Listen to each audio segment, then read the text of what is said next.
Some of the earlier characters that that had been played around with, some of them again just didn't feel right for the time period.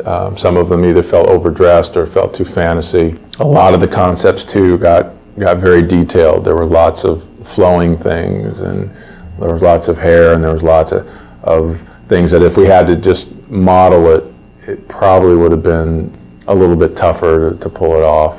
There was one character I remember when I first saw it that had kind of a, almost kind of a tribal feel to it, a very kind of African feel to it, which I thought was pretty cool. Didn't say Greek, but at the same time when I looked at that, I thought, you know, that would be a pretty cool character to work with.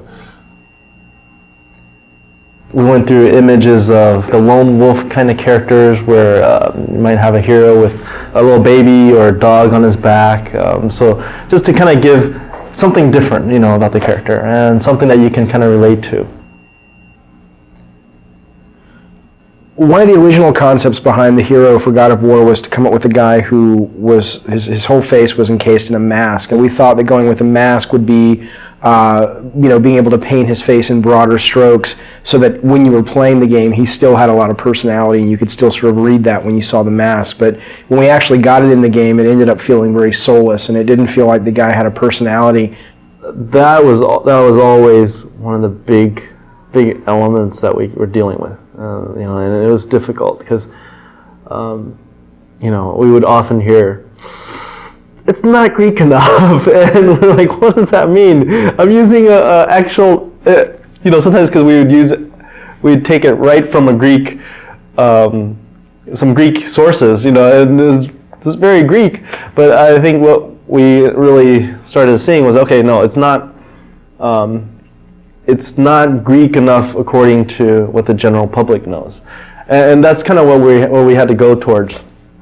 These are again very traditional. Some of these were very traditional kind of Greek images, and again, the more traditional it got, the more armor we put on him, the more he lost his individualism. Every time we put something on, you know, Dave felt like, oh, he doesn't look brutal anymore, and we started realizing brutal also kind of related to the primal part of him, you know, and so we did spend a lot of time going through that, but in the end we ended up still taking his clothes off, and that's what we went with. So when I first saw this from Charlie, it was the first time that I really saw the brutal nature and the violent nature and the sort of the animalistic quality that would really become the foundation for Kratos.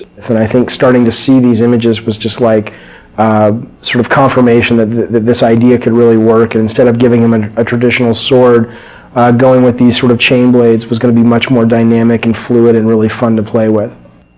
The main goal for the character in the game was always to create someone that looked really brutal and really nasty and really violent. Instead of sort of going down the traditional route of a iconic Greek hero with the plume helmet and the skirt and the toga and the sandals, we wanted someone who really made the player feel like he was being able to unleash his dark side. So the idea was always, how can we make him look more brutal? How can we make him look more violent and impulsive and nasty? And that desire always superseded sort of historical accuracy. So while you look at this guy and he may not totally feel at home in ancient Greece from a costume standpoint, I think he achieves the greater purpose, which is to give players a character that they can play who really does let them just go nuts and unleash the nasty fantasies they have in their head.